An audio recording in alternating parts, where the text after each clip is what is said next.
সম্পন্ন হলো চাঁদপুর সম্মেলনীর ৯৫তম বর্ষ উদযাপন অনুষ্ঠান।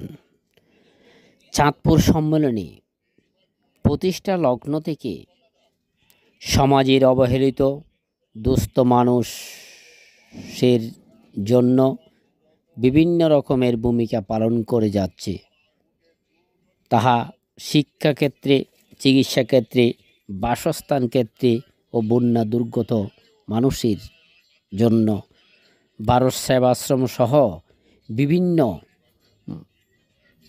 সামাজিক কাজে তাদের ভূমিকা অপরিহার্য। ২৩শে নভেম্বর শনিবার বেলা ২টায় চাঁদপুর সম্মেলনীর ৯৫তম বর্ষ উদযাপন উপলক্ষে কলকাতাস্থ ত্রিপুরা হিতু সাধনী সভাঘরে সংগঠনের সভাপতি